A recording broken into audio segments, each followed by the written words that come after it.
क्या आपको पता है आपके हर विचार का हिसाब रखा जा रहा है? सिर्फ आपके कर्म नहीं, आपकी नीयत, आपका गुस्सा, आपकी ईर्ष्या, सब कुछ आपकी आत्मा पर लिखता जा रहा है अगला भाग्य। और अगर आज ही जीवन खत्म हो जाए तो क्या आप तैयार हैं अपने कर्मों का सामना करने के लिए? इस वीडियो में हम खोलेंगे वो रहस्य जो बताएगा कि कर्मों का बंधन कैसे बनता है और मोक्ष का दरवाजा कैसे खुलता है। वीडियो अंत तक जरूर देखिए और ऐसी ही आत्मा को झकझोर देने वाली सच्चाइयों के लिए अभी हमारे चैनल को सब्सक्राइब करें। रात के सन्नाटे में जब सब सो जाते हैं तब एक सवाल हर इंसान के भीतर जागता है, क्या मैं अपने कर्मों से बंधा हुआ हूं या मुझे कभी मोक्ष मिल सकता है? सोचिए, अगर आज इस शरीर का अंत हो जाए तो क्या खत्म होगा? शरीर या वो हिसाब जो हमने अपने कर्मों से बनाया है? कहा जाता है कि इंसान इस दुनिया में खाली हाथ आता है और खाली हाथ जाता है, लेकिन सच ये है वो अपने कर्मों का बही खाता साथ लेकर जाता है। हर सोच, हर शब्द, हर कार्य एक बीज है और हर बीज कभी न कभी फल देता ही है। भगवद गीता में एक गहरी बात कही गई है, कर्म करना तुम्हारा अधिकार है लेकिन उसके फल पर तुम्हारा अधिकार नहीं। अब जरा इस बात को गहराई से समझिए। जब हम अच्छा काम करते हैं हमें उम्मीद होती है कि बदले में अच्छा मिलेगा, और जब बुरा करते हैं तो मन में डर रहता है कि कहीं उसका फल न भुगतना पड़े। यही उम्मीद और यही डर इंसान को बांधते हैं। कर्म खुद बंधन नहीं है, बंधन है कर्म के फल की आसक्ति। मान लीजिए आपने किसी की मदद की। अगर आपने ये सोचकर मदद की कि लोग आपकी तारीफ करेंगे तो आपने एक सूक्ष्म बंधन बना लिया। लेकिन अगर आपने बिना किसी स्वार्थ के मदद की तो वही कर्म आपको मुक्त करने लगता है। यही कर्म योग का रहस्य है। गरुड़ पुराण में कर्मों के फल और आत्मा की यात्रा का विस्तार से वर्णन मिलता है। वहां बताया गया है कि मृत्यु के बाद आत्मा को अपने कर्मों का सामना करना पड़ता है। कोई न्यायाधीश बाहर से फैसला नहीं सुनाता, आपका अपना कर्म ही आपका न्याय बन जाता है। अब सवाल उठता है, अगर सब कुछ कर्मों से बंधा है तो मोक्ष कैसे संभव है? मोक्ष का अर्थ है जन्म और मृत्यु के चक्र से मुक्ति। लेकिन मुक्ति तभी संभव है जब कर्मों का हिसाब शून्य हो जाए। यहां एक गहरी बात समझिए।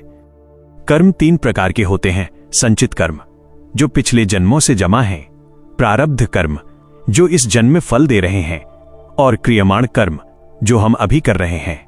प्रारब्ध को आप रोक नहीं सकते। जो तीर धनुष से निकल चुका है वो लक्ष्य तक जाएगा ही, लेकिन क्रियमाण कर्म से आप भविष्य बदल सकते हैं। मान लीजिए किसी व्यक्ति को जीवन में लगातार संघर्ष मिल रहा है। वो सोचता है मेरी किस्मत खराब है, लेकिन शायद वो प्रारब्ध है। अब उसके पास 2 रास्ते हैं, या तो वो गुस्से, ईर्ष्या और शिकायत में डूब जाए, या फिर धैर्य, सेवा और सत्य का रास्ता चुने। यहीं से बंधन और मोक्ष का अंतर शुरू होता है। अगर वो गुस्से में प्रतिक्रिया देता है तो नए कर्मों का जाल बुनता है, लेकिन अगर वो संभाव से परिस्थिति को स्वीकार करता है तो पुराना कर्म जलने लगता है। कहा जाता है कि जब कोई व्यक्ति हर परिस्थिति में संतुलित रहता है, न अत्यधिक खुशी में उछलता है न दुख में टूटता है, तो उसके भीतर धीरे धीरे आसक्ति खत्म होने लगती है। और जहां आसक्ति खत्म होती है वहीं से मोक्ष का द्वार खुलता है। आपने ध्यान दिया होगा, कभी कभी हम छोटी सी बात पर भी आहत हो जाते हैं।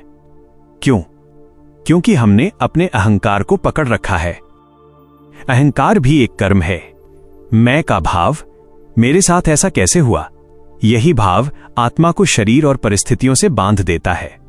मोक्ष का रास्ता बाहर नहीं है, वो भीतर है। जब इंसान ये समझ लेता है कि वो केवल शरीर नहीं बल्कि एक चेतना है, तब कर्मों का असर कम होने लगता है। गौतम बुद्ध ने कहा था, इच्छा ही दुख का कारण है। जहां इच्छा है वहां कर्म है, जहां कर्म है वहां फल है, और जहां फल है वहां बंधन है। तो क्या हमें कुछ भी चाहना नहीं चाहिए? नहीं, जीवन जीना है, कर्म करना है, लेकिन भीतर से निर्लिप्त रहना है। जैसे कमल का फूल कीचड़ में रहकर भी उससे चिपकता नहीं। अगर आप दुनिया में रहकर भी दुनिया से ऊपर उठना सीख लें तो कर्म आपके लिए बंधन नहीं, साधना बन जाते हैं। लेकिन यह आसान नहीं है। हर दिन, हर क्षण हमारा मन हमें खींचता है, कभी लालच की ओर, कभी क्रोध की ओर, कभी मोह की ओर। और हर बार जब हम इन भावनाओं के पीछे भागते हैं, एक नया धागा हमारे चारों ओर लिपट जाता है। कल्पना कीजिए, अगर जीवन एक जाल है तो हर गलत प्रतिक्रिया उस जाल को और मजबूत करती है, लेकिन एक क्षण का जागरण, एक क्षण की सजगता उस जाल को काट सकती है। अब सोचिए, क्या आपने कभी अपने कर्मों को सच में देखा है? सिर्फ बाहर के नहीं, भीतर के भी। आपकी नीयत क्या है? आपकी भावना क्या है? आपकी सोच कितनी शुद्ध है? क्योंकि कर्म सिर्फ हाथों से नहीं, मन से भी होते हैं। अगर मन में द्वेष है तो भले आप मुस्कुरा दें, बंधन बन चुका है। लेकिन अगर मन में करुणा है तो भले सामने वाला आपको समझे या न समझे, आपका कर्म आपको मुक्त कर रहा है। कर्मों का बंधन अदृश्य है, लेकिन उसका असर बहुत गहरा है। और मोक्ष कोई दूर की कहानी नहीं, वो हर दिन के छोटे छोटे निर्णयों में छिपा है। आज आपने किसी को माफ किया, एक बंधन टूट गया। आज आपने किसी के लिए निस्वार्थ प्रार्थना की, एक कर्म हल्का हो गया। आज आपने अपने अहंकार को शांत किया, एक कदम मोक्ष की ओर बढ़ गया। लेकिन कहानी यहां खत्म नहीं होती, क्योंकि असली परीक्षा तब शुरू होती है जब जीवन आपको बार बार परखता है। जब आपके साथ अन्याय हो, जब मेहनत का फल न मिले, जब अपने ही धोखा दे दें, तब आप क्या चुनेंगे?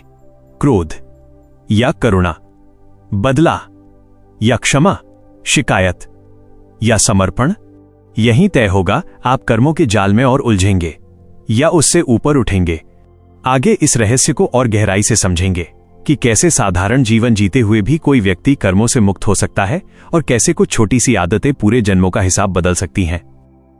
अगर आप तैयार हैं तो आगे की यात्रा और भी गहरी होगी। जब जीवन हमें चोट देता है तब हमारा असली स्वरूप सामने आता है। अक्सर हम सोचते हैं कि हम बहुत शांत हैं, बहुत समझदार हैं, लेकिन जैसे ही कोई हमारे सम्मान को छू ले, जैसे ही कोई हमारे स्वार्थ के रास्ते में आ जाए, अंदर छिपा हुआ क्रोध जाग जाता है। यहीं से कर्मों का असली बंधन शुरू होता है।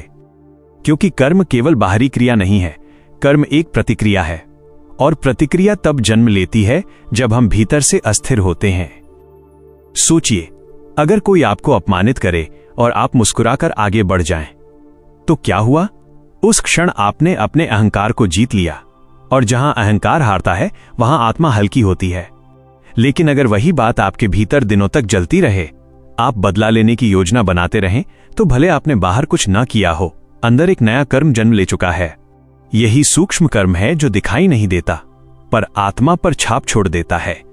भगवद गीता में एक और गहरी शिक्षा मिलती है, समत्वम योग उच्यते, अर्थात संभाव ही योग है। जब सुख आए और आप बह न जाएं, जब दुख आए और आप टूट न जाएं, तब आप कर्म के बंधन से ऊपर उठने लगते हैं। लेकिन सच कहें, क्या हम ऐसा कर पाते हैं? छोटी सी सफलता मिलती है तो अहंकार बढ़ जाता है, छोटी सी असफलता मिलती है तो आत्मविश्वास टूट जाता है। हम हर परिस्थिति के साथ बदल जाते हैं, और यही अस्थिरता हमें जन्मों के चक्र में बांधे रखती है। अब एक गहरा रहस्य समझिए, मोक्ष कोई अचानक मिलने वाली चीज नहीं है। ये एक प्रक्रिया है। जैसे कोई दीपक धीरे धीरे अंधकार को हटाता है, वैसे ही जागरूकता धीरे धीरे कर्मों को जलाती है। आप रोज कितनी बार बिना सोचे प्रतिक्रिया दे देते हैं? कितनी बार शब्दों से किसी को आहत कर देते हैं? कितनी बार मन ही मन किसी से ईर्ष्या कर लेते हैं? ये सब छोटे छोटे कर्म हैं जो मिलकर एक बड़ा जाल बनाते हैं। गौतम बुद्ध ने कहा था, मन ही सब कुछ है, आप जैसा सोचते हैं वैसे बन जाते हैं। अगर मन अशांत है तो कर्म अशांत होंगे, अगर मन निर्मल है तो कर्म भी निर्मल होंगे। अब जरा अपने जीवन को देखिए, क्या आप अपने कर्मों के मालिक हैं या आपकी आदतें आपको चला रही हैं? बहुत बार हम कहते हैं मुझसे गलती हो गई, लेकिन सच ये है, गलती अचानक नहीं होती, वो वर्षों से बनी आदतों का परिणाम होती है, और आदतें ही कर्मों की फैक्ट्री हैं। अगर आप हर दिन थोड़ा थोड़ा क्रोध करते हैं, तो एक दिन वही क्रोध आपका स्वभाव बन जाएगा, और फिर आप कहेंगे मैं ऐसा ही हूं। यही सबसे बड़ा बंधन है, खुद को अपनी कमजोरियों से पहचान लेना। मोक्ष की शुरुआत तब होती है जब इंसान खुद को अपनी आदतों से अलग देखना सीखता है।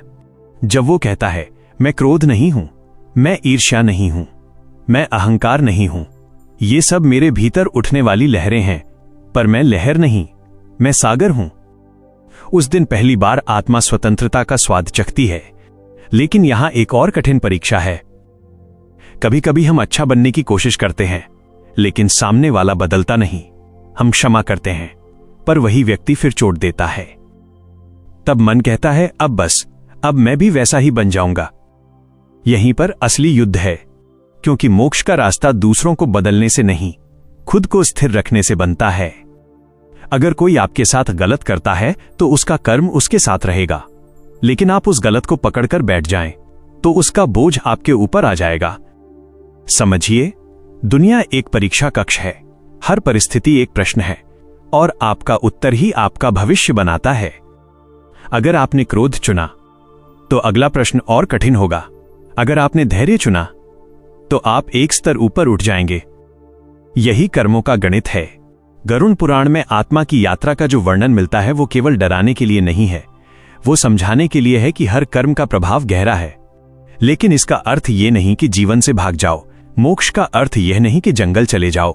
मोक्ष का अर्थ है भीतर से मुक्त हो जाना। आप घर में रहकर, परिवार के साथ रहकर, व्यापार करते हुए, दुनिया की जिम्मेदारियां निभाते हुए भी मुक्त हो सकते हैं। कैसे? हर कर्म से पहले एक क्षण रुककर, अपने मन को देखकर, अपनी नीयत को परखकर। अगर आपकी नीयत शुद्ध है तो परिणाम चाहे जैसा भी हो, आप बंधन में नहीं फंसेंगे। लेकिन अगर नीयत में स्वार्थ है तो भले दुनिया आपको महान कहे, अंदर बंधन बना रहेगा। अब अपने जीवन की एक घटना याद कीजिए, जहां आपने क्रोध में आकर कोई निर्णय लिया था, उसका परिणाम क्या हुआ। और फिर वो क्षण याद कीजिए जब आपने धैर्य रखा था और समय ने सब ठीक कर दिया। यही अंतर है बंधन और मोक्ष के बीच। बंधन तुरंत प्रतिक्रिया चाहता है, मोक्ष धैर्य और विश्वास सिखाता है। बंधन कहता है अभी जवाब दो, मोक्ष कहता है समय को जवाब देने दो। और जब इंसान समय पर भरोसा करना सीख जाता है तब उसके भीतर का डर कम होने लगता है, क्योंकि डर भी एक कर्म है। भविष्य का डर, हानि का डर, अपमान का डर। जब तक डर है तब तक हम पकड़कर बैठे रहेंगे, और जहां पकड़ है वहां बंधन है। मोक्ष का पहला संकेत है छोड़ देना। लोग क्या सोचेंगे, छोड़ दो। फल क्या मिलेगा, छोड़ दो। कौन आगे निकलेगा, छोड़ दो। सिर्फ अपना कर्म शुद्ध रखो। धीरे धीरे आत्मा हल्की होने लगेगी, और एक दिन ऐसा आएगा जब जीवन की हर परिस्थिति आपको हिला नहीं पाएगी। लेकिन अभी यात्रा बाकी है, क्योंकि सबसे गहरा बंधन बाहर नहीं, अंदर है। वो बंधन है मैं करता हूं। जब तक आपको लगता है कि सब कुछ आप कर रहे हैं, तब तक कर्म आपका पीछा करेंगे। जिस दिन आप समझ लेंगे कि आप केवल माध्यम हैं, तब कर्म की आग आपको जलाना बंद कर देगी। आगे हम इस सबसे गहरे रहस्य को खोलेंगे कि कर्ता भाव कैसे खत्म होता है और कैसे एक साधारण इंसान भी जीवन जीते जी मुक्त हो सकता है। सबसे गहरा बंधन बाहर की परिस्थितियां नहीं, सबसे गहरा बंधन है मैं ही सब कुछ कर रहा हूं। जरा शांत होकर सोचिए, जब कोई काम सफल होता है तो हम कहते हैं मैंने किया, और जब असफलता मिलती है तो कहते हैं मेरे साथ ऐसा क्यों हुआ। यहीं से कर्ता भाव जन्म लेता है, और कर्ता भाव ही कर्मों की जड़ है। भगवद गीता में एक गूढ़ बात कही गई है, प्रकृतेः क्रियमाणानि गुणैः कर्माणि सर्वशः। अर्थात प्रकृति के गुण ही सब कर्म कराते हैं, पर अज्ञानी मनुष्य सोचता है मैं करता हूं। अब इसको गहराई से समझिए। जब क्रोध आता है, क्या आपने उसे बुलाया था? जब अचानक ईर्ष्या उठती है, क्या आपने उसे आदेश दिया था? नहीं, वो भाव अपने आप उठते हैं, क्योंकि वे प्रकृति के गुण हैं, रज, तम और सत्व। फिर भी हम कहते हैं मैं गुस्से में हूं, मैं दुखी हूं, मैं खुश हूं। असल में भाव आते जाते हैं, लेकिन हम उन्हें पकड़कर अपनी पहचान बना लेते हैं। यही अज्ञान का बंधन है। अगर कोई आपको अपमानित करे और भीतर से एक लहर उठे, वो लहर आपका असली स्वरूप नहीं है। वो केवल एक प्रतिक्रिया है जो संस्कारों से पैदा हुई है। अब सवाल है, संस्कार क्या हैं? संस्कार वे छाप हैं जो पिछले अनुभवों और कर्मों से मन पर पड़ती हैं। हर जन्म, हर घटना, हर प्रतिक्रिया मन पर एक हल्की सी रेखा खींच देती है, और वही रेखाएं मिलकर आपका स्वभाव बन जाती हैं। अगर किसी ने कई जन्मों तक लालच किया तो इस जन्म में बिना कारण भी लालच जाग सकता है। अगर किसी ने दया और सेवा की तो इस जन्म में सहज करुणा दिखाई देगी। इसीलिए कुछ बच्चे जन्म से ही शांत होते हैं और कुछ बहुत चंचल। ये केवल परवरिश नहीं, ये कर्मों का प्रवाह है। लेकिन यहां आशा की किरण भी है। अगर संस्कार बने हैं तो बदले भी जा सकते हैं। जैसे गहरी लकीर को मिटाने के लिए बार बार रगड़ना पड़ता है, वैसे ही पुराने कर्मों को बदलने के लिए जागरूक अभ्यास चाहिए। अब एक गहरा प्रयोग कीजिए। अगली बार जब क्रोध आए उसे तुरंत व्यक्त मत कीजिए, बस उसे देखिए। कहिए, ये क्रोध है पर मैं क्रोध नहीं हूं। शुरुआत में मुश्किल लगेगा, मन उबलता रहेगा, लेकिन अगर आप केवल साक्षी बने रहे तो कुछ क्षण बाद वो लहर शांत हो जाएगी। यही साक्षी भाव मोक्ष की पहली सीढ़ी है। गौतम बुद्ध ने भी ध्यान का यही रहस्य बताया था। देखो पर पकड़ो मत। जब आप भावों को पकड़ना छोड़ देते हैं तो नए कर्म बनना बंद हो जाते हैं, और जब नए कर्म बनना बंद हो जाएं, तो पुराना कर्म धीरे धीरे जलने लगता है। अब सोचिए, आपका जीवन कैसा होगा अगर हर परिस्थिति में आप केवल साक्षी बन जाएं? कोई आपकी तारीफ करे, आप मुस्कुराएं, पर भीतर स्थिर रहें। कोई निंदा करे, आप सुने, पर भीतर से न टूटें। तब आप दुनिया में रहकर भी दुनिया से ऊपर होंगे। लेकिन यहां एक और गहरा प्रश्न है, क्या केवल साक्षी बनने से मोक्ष मिल जाएगा? नहीं, साक्षी भाव जरूरी है, लेकिन हृदय की शुद्धि भी उतनी ही आवश्यक है। अगर भीतर स्वार्थ छिपा रहे, अगर मन में किसी के लिए द्वेष दबा हो, तो बाहर का शांत चेहरा भी आपको मुक्त नहीं कर सकता। मोक्ष केवल मन को शांत करने से नहीं, मन को शुद्ध करने से आता है। शुद्धि कैसे आए? सेवा से, क्षमा से, सत्य से, और सबसे अधिक समर्पण से। जब आप हर कर्म को ईश्वर को अर्पित कर देते हैं तो उसका फल भी आपका नहीं रहता। आपने पूरा प्रयास किया, लेकिन परिणाम जैसा भी आया, आपने उसे स्वीकार किया। यहीं पर कर्ता भाव टूटने लगता है, क्योंकि आप समझने लगते हैं मैं केवल माध्यम हूं। जैसे बांसुरी में सुर बजते हैं, पर सुर बांसुरी के नहीं होते, वैसे ही कर्म आपके माध्यम से होते हैं, पर असली संचालक कोई और है। जब ये अनुभूति गहरी हो जाती है तो जीवन का भार हल्का हो जाता है। आप कोशिश करते हैं पर चिंता नहीं करते। आप प्रेम करते हैं पर पकड़कर नहीं बैठते। आप कमाते हैं पर धन को अपनी पहचान नहीं बनाते। धीरे धीरे एक आंतरिक स्वतंत्रता जन्म लेती है, और उसी स्वतंत्रता का नाम है मोक्ष की झलक। लेकिन अभी अंतिम परत बाकी है। वो परत है मोह। जब तक हम शरीर, रिश्ते, धन, प्रतिष्ठा को मेरा मानते हैं, तब तक डर बना रहेगा, और जहां डर है वहां बंधन है। आगे हम समझेंगे कि मोह कैसे आत्मा को जन्म मृत्यु के चक्र में बांधे रखता है, और कैसे प्रेम करते हुए भी आसक्ति से मुक्त रहा जा सकता है। यात्रा अभी और गहरी होने वाली है। मोह, यही वो धागा है जो सबसे महीन भी है और सबसे मजबूत भी। आपने कभी गौर किया है, हम जिन चीजों को मेरा कहते हैं वही हमें सबसे ज्यादा डराती हैं। मेरा परिवार, मेरा धन, मेरी प्रतिष्ठा, मेरा शरीर। जैसे ही मेरा जुड़ता है वैसे ही भय जन्म लेता है। खोने का डर, बिछड़ने का डर, असफल होने का डर, और जहां डर है वहीं बंधन है। सोचिए, अगर कोई वस्तु सच में आपकी होती तो क्या वो कभी आपसे अलग होती? शरीर भी एक दिन साथ छोड़ देता है, रिश्ते भी परिस्थितियों से बदल जाते हैं, धन भी आता जाता रहता है। फिर हम किसे पकड़कर बैठे हैं? भगवद गीता में कहा गया है, जो हुआ वो अच्छा हुआ, जो हो रहा है वो अच्छा हो रहा है, जो होगा वो भी अच्छा ही होगा। यह वाक्य सुनने में सरल लगता है, लेकिन इसे जीना बहुत कठिन है, क्योंकि हमारा मन नियंत्रण चाहता है। वो चाहता है कि सब कुछ हमारी इच्छा से हो, लेकिन जीवन हमारी इच्छा से नहीं, कर्मों के नियम से चलता है।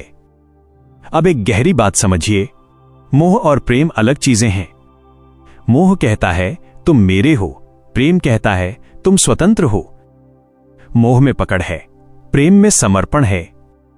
मोह में अपेक्षा है, प्रेम में स्वीकार है। जब आप किसी से मोह करते हैं तो आप उसके व्यवहार से बंध जाते हैं। वो जैसा करेगा आपका मन वैसा ही हिलेगा। लेकिन जब आप प्रेम करते हैं तो आप देना जानते हैं, बिना शर्त के। यही अंतर आत्मा को भारी या हल्का बनाता है। गौतम बुद्ध ने कहा था, सब कुछ अनित्य है, जो आज है वो कल नहीं रहेगा। अगर हम इस सत्य को गहराई से स्वीकार कर लें तो मोह धीरे धीरे ढीला पड़ने लगता है। अब अपने जीवन की किसी ऐसी चीज को याद कीजिए जिसके बिना आप जी नहीं सकते थे। समय बदला और आप आज भी जी रहे हैं। यही जीवन का नियम है, परिवर्तन। मोह परिवर्तन को स्वीकार नहीं करना चाहता, वो स्थायित्व चाहता है। लेकिन इस संसार में स्थायी कुछ भी नहीं। मोक्ष का अर्थ है परिवर्तन को सहजता से स्वीकार करना। जब कोई रिश्ता दूर हो जाए, आप दुखी हो सकते हैं, लेकिन टूटे नहीं। जब धन चला जाए, आप चिंतित हो सकते हैं, लेकिन अपने अस्तित्व को उससे जोड़कर न देखें। जब शरीर बीमार हो, आप इलाज करें, लेकिन यह समझें कि शरीर आपका उपकरण है, आप नहीं। यही दृष्टि धीरे धीरे आत्मा को मुक्त करती है। लेकिन यहां एक और सूक्ष्म जाल है। कई बार हम त्याग का भी अहंकार पाल लेते हैं। हम कहते हैं, देखो मैंने सब छोड़ दिया, पर भीतर कहीं गर्व छिपा रहता है। वह गर्व भी बंधन है। मोक्ष का मार्ग इतना सूक्ष्म है कि वहां अहंकार का एक कण भी नहीं टिक सकता। आप सेवा करें पर यह भाव ना आए कि मैं महान हूं। आप ध्यान करें पर यह भावना ना आए कि मैं दूसरों से श्रेष्ठ हूं। जैसे जैसे अहंकार गलता है, वैसे वैसे आत्मा का प्रकाश बढ़ता है। अब एक क्षण के लिए आंखें बंद कीजिए और खुद से पूछिए, मैं कौन हूं? क्या मैं ये नाम हूं? क्या मैं ये शरीर हूं? क्या मैं ये विचार हूं? विचार बदलते रहते हैं, शरीर बदलता रहता है, नाम भी केवल पहचान का साधन है। तो फिर मैं कौन हूं?